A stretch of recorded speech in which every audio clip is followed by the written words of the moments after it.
For me, resilience comes from a number of things, but most importantly is experiences together, challenging experiences together. And not only challenging experiences, but being able to then have successes that you can build confidence on, that you can build sort of unity and build identity together, especially for a new group. And to go through the Dallas game and have us get scored on early twice, then that led us to the switch that put Justin Morrow over to the right, which has been an amazing moment for us. Now Justin has been outstanding at right back, which got Ash on the field, has been very good.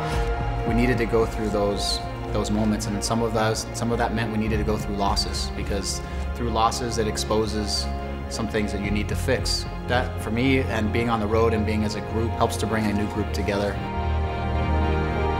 We needed all those struggles to get to where we are. We still have a lot of progress that we can continue to make to get to where we want to get to, but we learned a lot about ourselves early, which is a good thing. Despite the hardships and some of the results that didn't go our way, we're better for having gone through it.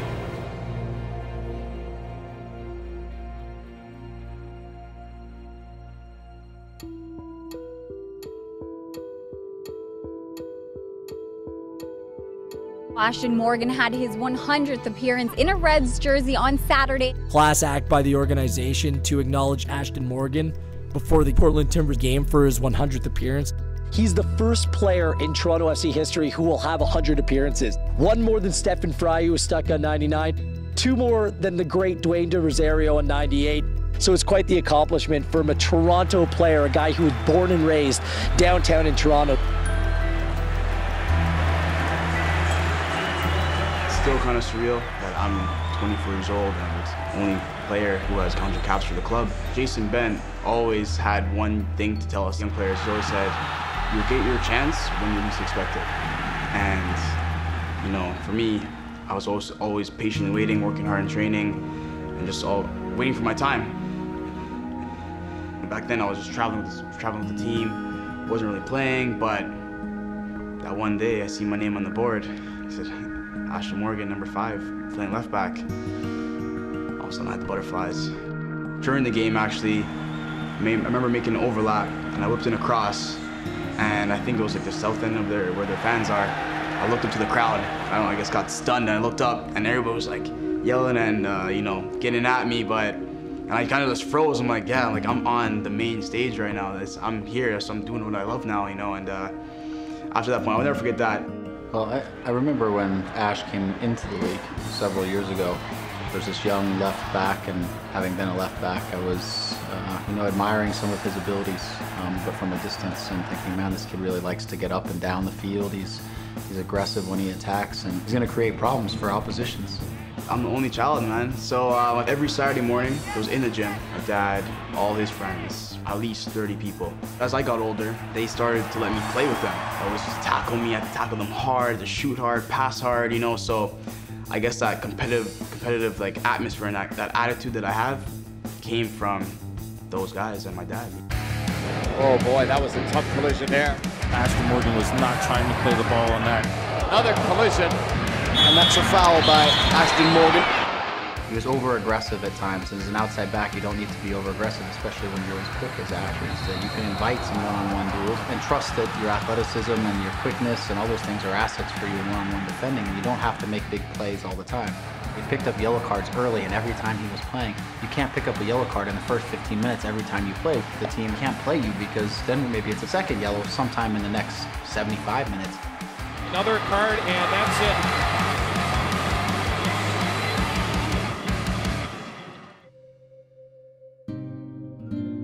I feel that every player has their own qualities. At the end of the day, if the coach doesn't like your qualities, you know, it's gonna be tough going for you. It's all about the coach's 11. Fortunately, for the last couple of years, I was in the coach's preference, you know, and that's part of the job. It's the way this game is. One day you're at the top of the game, and the next day you're at the bottom. When I got here, I was seeing him again, but he was never playing. I was seeing Ash making some mistakes, what I thought were young mistakes, and that just needed to be addressed. When the lows are low, they're hard, you know, and you still have to come in every day, you know, knowing you have to train your 100%, play your 100%, and do the extra. You know, if you're not part of that 11, you gotta work harder, train harder. He's got all of it within him. It's just our job to bring it out of him, make him recognize the little details and things that can make him better, right? So we have to back out on the aggression and really trust your defending and make good choices and stand people up and those kinds of things. And he really listened and he took it on and he worked on it in training. It's not easy. I can tell anybody that it wasn't an easy process and easy journey. It's about that perseverance and that professionalism. The young Canadian Ashtone Morgan, and he has excelled not only for club but for country as well. And he's really reading the game well right now. Ashton Morgan finally getting that start. It's really exciting. You know, for once I could say it's really exciting to come to training, work hard, and be able to play with, you know, with the logo on my chest and be proud and be happy. Very appreciative of the opportunities I've had with the club and, you know, to 100 more.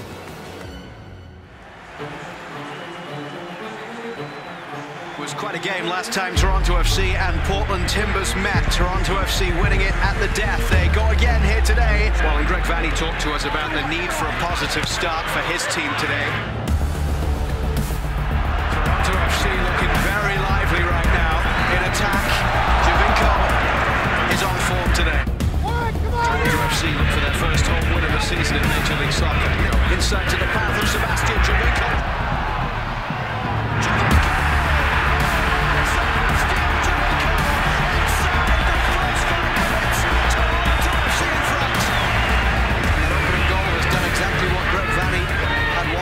Start of this game.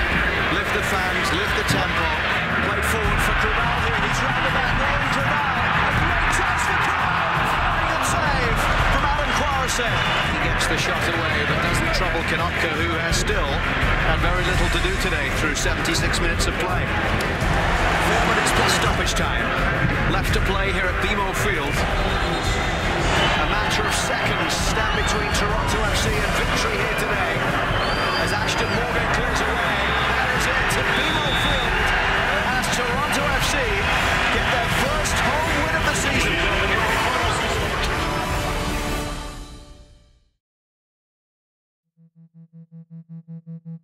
We tee up all of the action this weekend as the Reds take on New York City FC.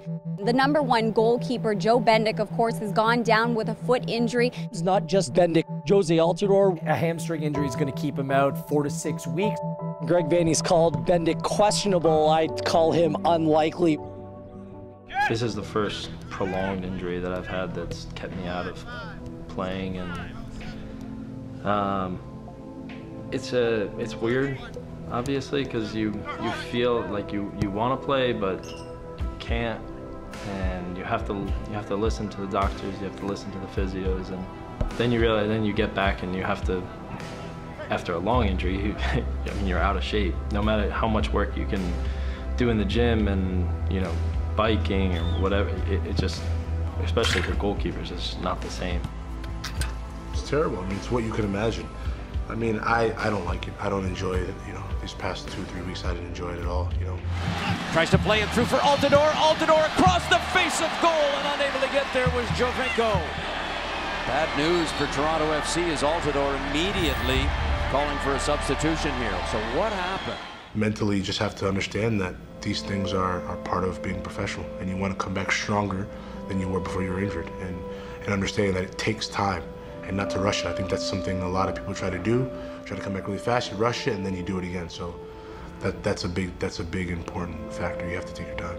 It's not enjoyable, you know, coming on your own, you know, you do everything on your own, you don't feel part of the group. I didn't just come here to come here, you know, I came here with a goal in mind of help turning, you know, this franchise around. It was frustrating, but thankfully enough, I have a great medical team here, and I feel like I've made a lot of strides in terms of coming back. After 4 weeks, I was able to start to move around on my feet and, you know, play on the field a little bit more. The guys motivate you. You know, you see the guys on the field, and, you know, whether they're playing well, whatever, you know, you want to get back to that point. And for me, the biggest thing was I wanted to get back the same way as I left. I wanted to do the work. Obviously, I came. I tried to do a little bit extra to make sure I sped up the recovery as much as I could. But that part's tough because you have your timetable to come back, but it's not always that simple. You know, it's how you approach every session that you're doing, and your intensity has to be high. It's a challenge, definitely, and I'm happy I'm nearing that end. There's days where you come in and you're just frustrated because you want to play, and I think there's absolutely no way you can, but you just have to keep a good attitude, and that's when you start to get your fitness and start to get your hands back, and you're back to where you are. I can't wait to get healthy, to get better, and to start to play again.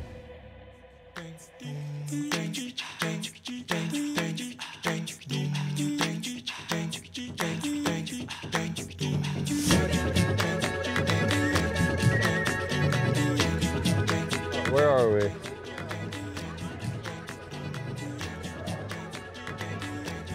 This looks huge. See any cool animals? Which one? Which one's your favorite? Tiger. Tiger? Where'd you see a tiger? Yeah, I was gonna say, if we missed a tiger, that would. See like a little Oh green yeah, one the over big there. one. Right. Come over here. Come hang out. He like looked and he's like, "No, I'm good. I'm gonna stay over here." So everyone, this is Toronto FC goalkeeper Joe Bendik. Joe is a CF uncle and got involved supporting cystic fibrosis when his nephew Gavin was diagnosed with cystic fibrosis. So thanks very much, Joe, for coming and helping us. Thank you. You didn't grow up with a disease or a condition. So when you look back on it, you think, geez, this kid is going through all this thing, you know. For the kid, they start to understand the condition they have, and they just wear it. They just like, it doesn't even faze them. When you hear like, okay, your nephew has cystic fibrosis, what is that? And then you start to learn a little about it, and you start to meet some older CF patients, and they're not as strong as you think they would be at 20 years old, or you know, the life expectancy is not long, and you just think to yourself, I gotta change this. My daughter Lauren. Hi Lauren. Also a soccer player. Oh yeah? That's what kind of hit home the most, is that we saw with all the fundraising we were able to do, and that everybody around in the CF community was able to do.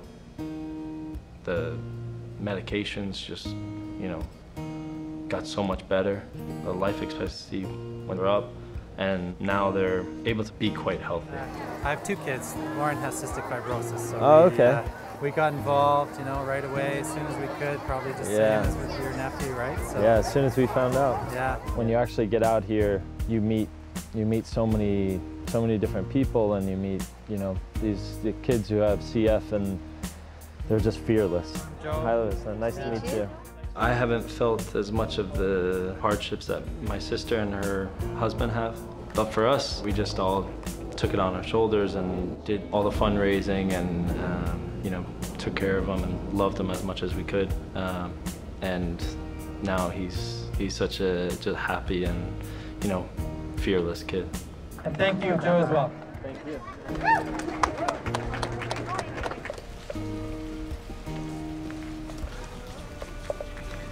We're on the hunt for the gorillas. Look, he's eating.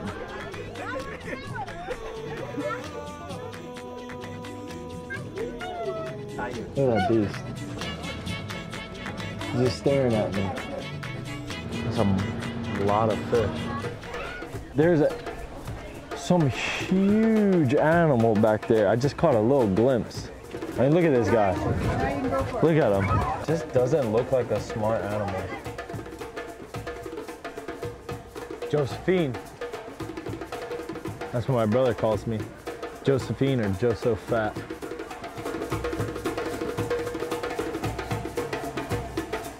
I want to see Charles. Let's go down the end of the window and look down. And you can see it? Yeah, he's right at the bottom. We found the gorillas at the end. They were very boring.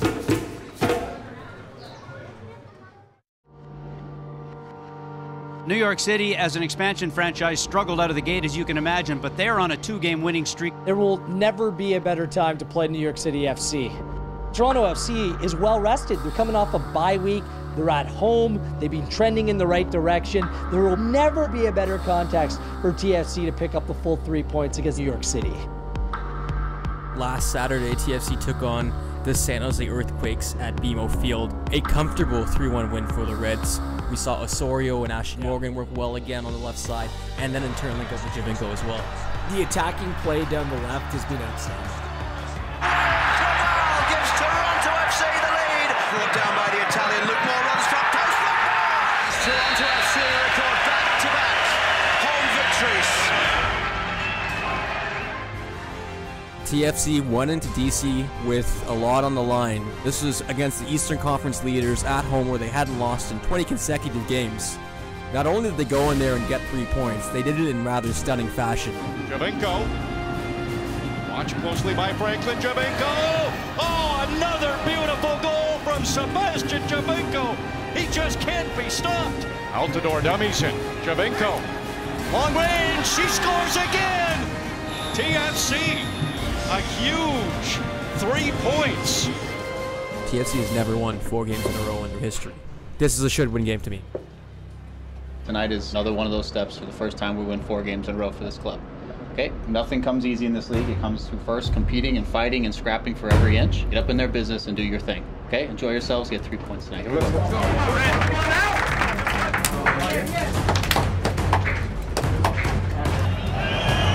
Ashton Morgan, 11th straight start here today. I think a lot of people figured that Jozy Altidore would be starting tonight. Not so. So we are underway, a pleasant June evening. I think this might be the longest day of the year.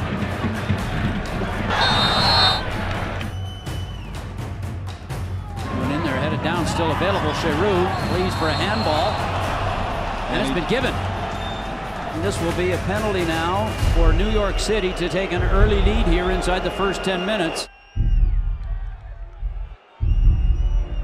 And it will be David Villa to take it.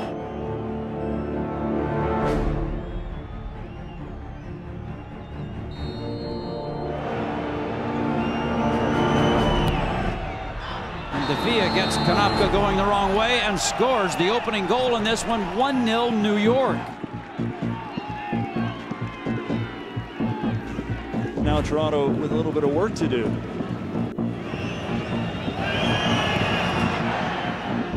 I'm sure Greg Vanny would like to see his team start to get something going. This is looking good from Toronto here. A little more lively from Toronto FC on that occasion. Boy, these players are jawing at each other. Toronto has come to life here. Jovinko on it now. Jovinko goes down. He will win the free kick here. Gets all the way through and forces a save from Saunders. Osorio now again for Jovinko. Looks for Morgan, finds Morgan. Cross in the middle, Bradley deflected, saved by Saunders. Best chance of the evening for Toronto, but they're back for more. Releases Moore, saves Saunders! It's all Toronto right now. Well, these two teams have never played each other until tonight, but they've got a hate on for each other after 45 minutes, haven't they? Early doors. And on that note, we have the 45-minute whistle. Hard to believe that Toronto might go into the break without having scored all the possession and chances they've created. Clearly the first 25 minutes, tempo's too slow, we're behind it. It's not that we have to go win this in the next 3 minutes and open ourselves up. This is about good composure, work through the things that we do, open up the spaces underneath, and then we can find balls in. Work through this. It's there for you. Come on now, come on now. Chances were there, and now they've got 45 minutes to break through. Toronto trying to keep the pressure on, but Morgan running into trouble. Bradley will take it. Osorio. Jovinko claims he was held up.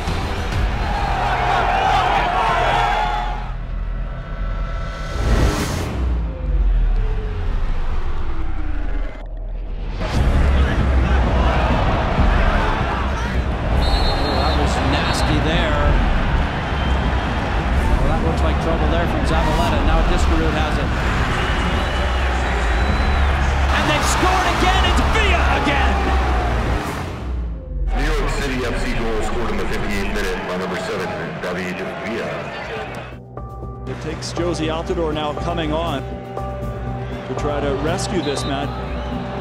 Altidore, and he's called for the foul there.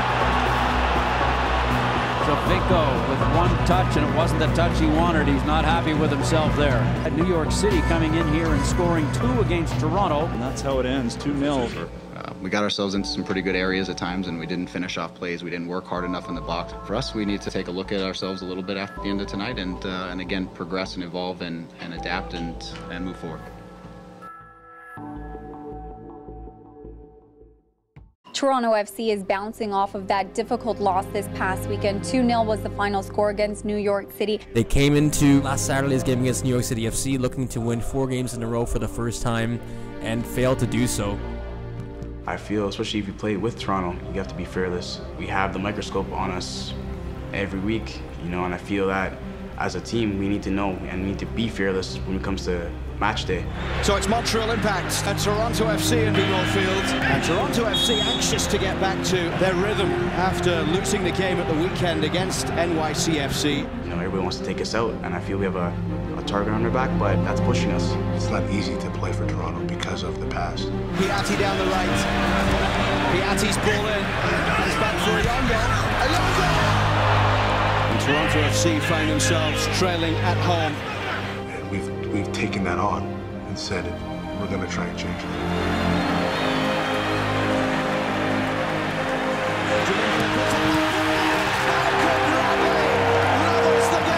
I want to make sure that I help be one of those people that turn this place around. It's Bradley looking long for Altidore. Nothing more from Bradley. Now can Jozy Altidore finish? He can. Jozy Altidore. 2-1 for Toronto FC. A lot of guys have stepped up. A lot of guys have played it. I mean, our right back, who's our left back, and our right back, who's playing left midfield. We've caught some momentum. You know, I feel the squad, the locker room, we're all in a good place. You know, with ourselves and with each other as a team. I think collectively we're on the same page. It's Jovinko who gets the chance to make it 3-1 for the home side from the penalty spot. There's Sebastian Jovinko. From the Italian, Sebastian Jovinko seals the deal for Toronto FC with 9 minutes left to play. A 2-goal advantage. Goal number 8 for the season for Sebastian Jovinko. When it's tough, you still have to find a way to help the team and get goals, but I think more importantly is how the team progresses and how we play, you know, every weekend. And, you know, when we're playing like this, it'll be easier.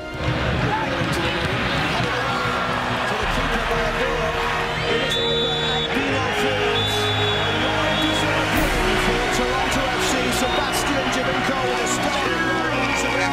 All 3 designated players finding the net.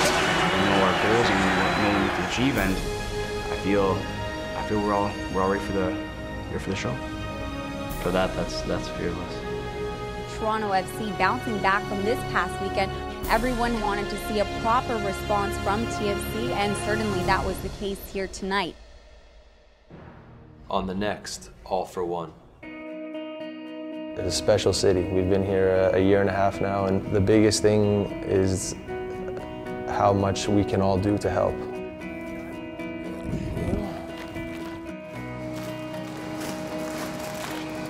It's so easy to see after spending a little bit of time here how much Yonge Street Mission does for the community, for people in the city.